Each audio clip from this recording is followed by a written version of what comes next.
Hello everyone, welcome to the live stream. So I noticed when I uploaded my other video, well, it was actually done via live stream, so it was automatically uploaded to YouTube, but then they will process the video, right? So it's not, first you have to make the video public after you do the live stream. Then YouTube will automatically process the video. So it'll I guess it goes through basic editing. I don't know, is there like a human through YouTube that will edit the videos will a person be doing it, or is it like the YouTube automatic features of YouTube where the video will just edit itself? I don't know, but I noticed some really interesting things after in the after video because when the light, sorry, I just shaked a little bit. That's because my hand, I almost had to sneeze. So, but that's what I was gonna say. So I noticed the other day after the live stream, I know when I make videos that it's hard to hold the camera steady, like the phone, because I'm using my phone to make the video right now. It's hard to hold the phone steady while you're talking at the same time. But the other day, after the live stream was uploaded, there was a lot of shaking, more than normal. And I was like, there's no way that, because then you could even see in parts of the video where it was like, that's how I normally do videos, where there's not much shaking. There's a little shaking, but not much. And then in the other parts of the videos, like shaking, shaking, shaking. So I'm almost wondering if the YouTube, when they do the editing, is it possible that the camera could be somehow distorted to make it look like it's shaking more than normal, the video, when YouTube's doing the editing features? I'm not sure, right? I do know, obviously, it is hard to hold the phone, and there is a bit of shaking. Like, I'm shaking even a little bit right now, but the other day, it was like, oh my God, it was really a lot of shaking, abnormal amount of shaking. And then the second thing is, I noticed that the live stream that I did was like 24:56 in terms of the time. It was like 24 minutes and 56 seconds. And then when it was uploaded, it only came out, I think, to like 24 minutes. So it was like less than 2 minutes almost that it was missing. So how does a video go from being almost 26 long? How does a video go from being almost 26 minutes long to suddenly 24 minutes long? That doesn't make sense. And then, well, I will say something positive about the YouTube video is it's amazing how they do the foreign languages. So you could just now turn on subtitles, and the subtitles, for example, if you speak Russian and you want Russian subtitles, they have Arabic subtitles, they have German subtitles, they have French, Spanish, Chinese, Japanese. They have all types of subtitles now. It's great. Do they have any sort of sign language capability? I'm not sure. Mm, how would that work? Yeah, I wonder if they have. Is there like an option for sign language where, let's say you can't obviously hear the audio on the video, then you would turn sign language on, and there's like hands in the background miming or doing the sign language for the. Anyways, I don't know. I'm not sure. I was just wondering about the sign language. If that's because when I see a lot of presidential speeches now, they'll have sign language interpreters, not usually with Trump because he doesn't care about sign language, but I've seen, for example, I remember when Kamala Harris was doing a speech, she made sure to include a sign language interpreter so people who couldn't, so those people could not, so those people could hear, not hear, so those people could understand. So anyways, wow, I'm not making a really good video right now. I just wanted to ask a question because, like the YouTube videos, I've noticed little weird changes here and there, even in other people's videos. Like this one person, she is a Russian teacher and she teaches Russian. And then one time she uploaded a video and I swear, it was like 4 or 5 minutes long. And then when I went to go watch it, the video only turned out to be like 3 minutes. It was really bizarre. and it was this, maybe she edited the video to like omit some parts, because I could swear that it had been longer and she had said more things. But then maybe she edited the video. Yeah, she's probably the one who edited her video. I should message her. I'll just message her and just say, "Hey, you know that specific video that you did? Did you edit it? Because I swear there was a longer version before, and now suddenly it looks like as if your some parts of the video were omitted, right?"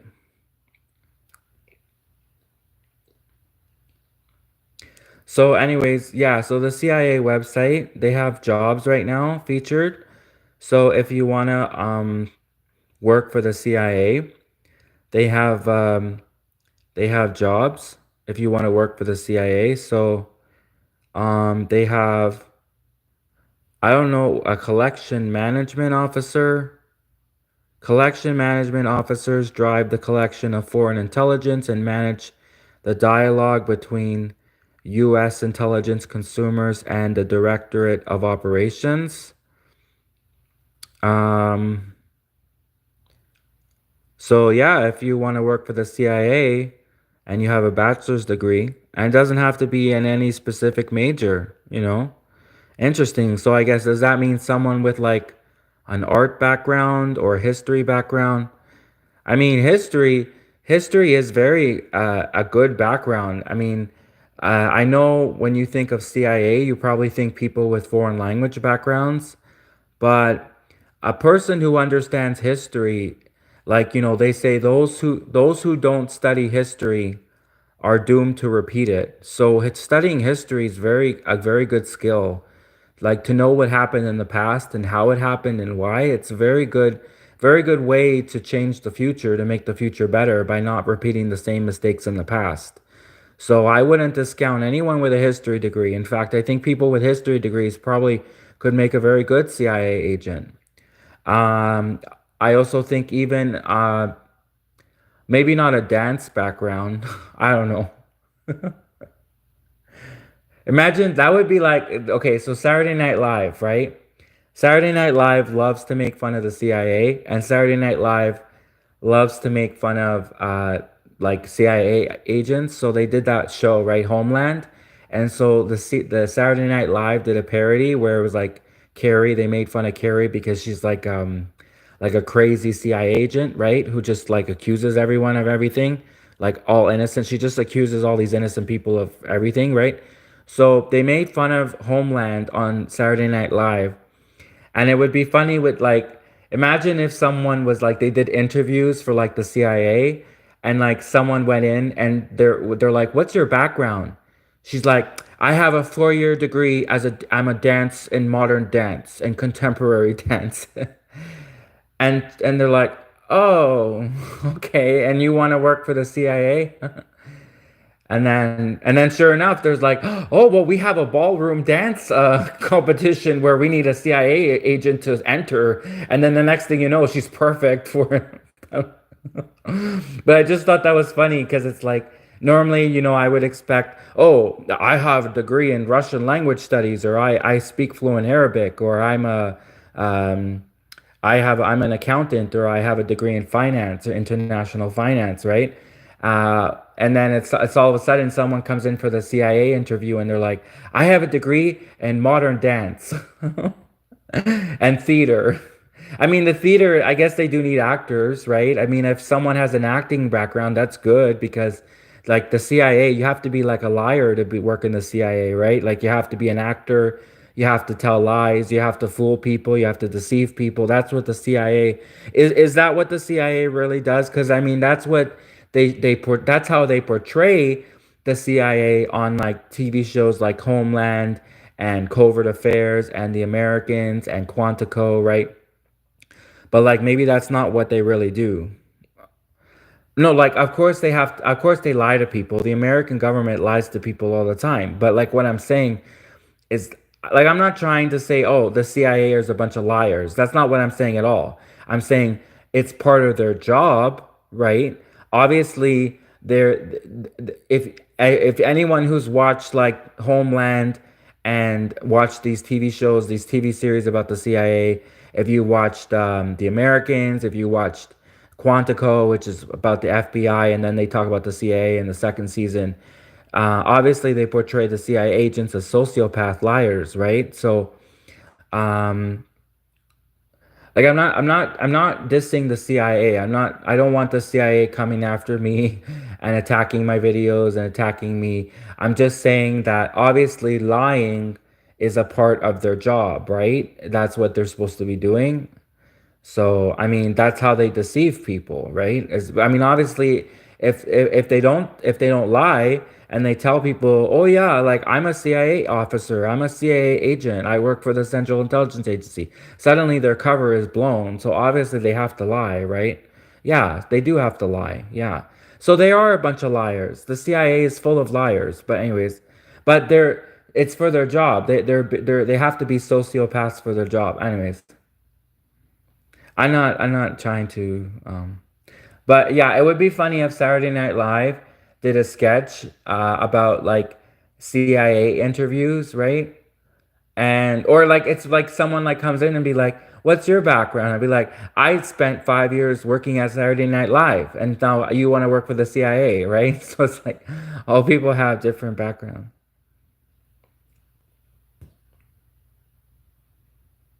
I'm not even eligible because I'm Canadian, eh?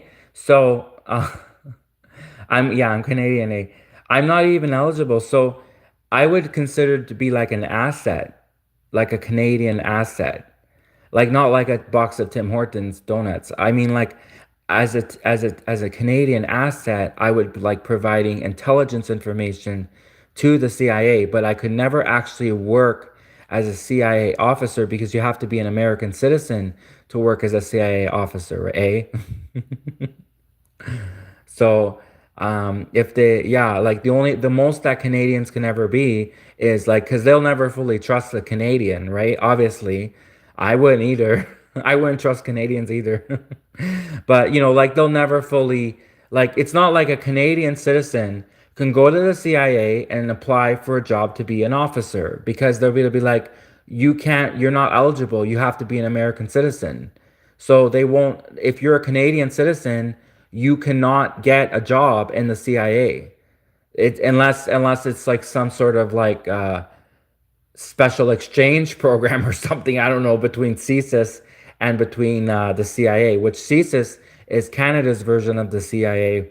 It's the Canadian Security Intelligence no, not Surface, Intelligence Service. And I did said surface. Service. So, wow, those words are very similar. Surface and service. Anyways, the Canadian Security Intelligence Service is CSIS, and that's Canada's version of the CIA. And Canadian citizens, obviously Canadian citizens can be CSIS agents, but a Canadian citizen, and sorry, see it's shaking. It's shaking naturally. I just my hand as I'm talking, I'm trying to move down. Apologize for the shaking.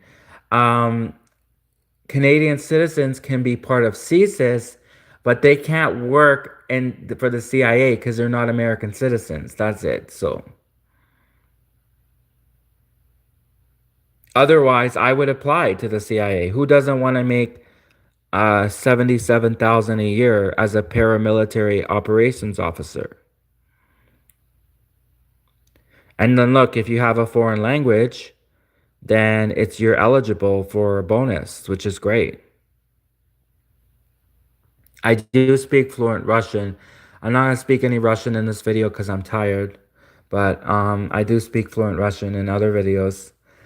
I mean, I speak the best Russian I can. It is definitely close to fluent. It's definitely almost fluent. Like, I mean, if you were to ask a native Russian speaker if they think I'm fluent, they probably would say no. But I mean, only because I have a strong accent. But still, I understand a lot. Like, I definitely am definitely advanced. Definitely 100%. I'm an advanced student of Russian for sure. I'm definitely would say a lot of people would say I'm fluent. I mean, it's hard really to say whether you have to get a real professional test to determine what level you are, right? So I'm definitely almost fluent. I definitely think that if I was given a real fluency test in Russian, I think I could pass. I'm not 100% sure, but I probably could pass and get a rating of fluency. But like fluency, uh, just because I'm fluent doesn't mean that I don't also have an accent. So it's not like I could like fool the Russians into thinking I was one of them, you know? I could never do that. But I could definitely listen, and I watch Russian TV shows every day, and I understand like 95% of the show, right? So, I mean, it's only like little words here and there, colloquial words, very dialect words from certain dialects that I miss here and there, or like very advanced and technical words. Like if you wanted to say like something very like abstract, like quantum mechanics or something.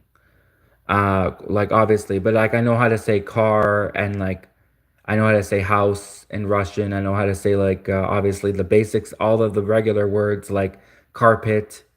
I know how to say like ceiling, obviously, grass. All of those words I know very well. But like if you're gonna ask me to say like how do you say skydiving in Russian, right? Uh, which I think is like something Padania. Padania is fall. Um, Nebnaya, Neb sky was I know sky is Neba. Neba Padania, Nebnaya Padania, Nebnaya Padania. Would that be skydiving? I'm not sure, but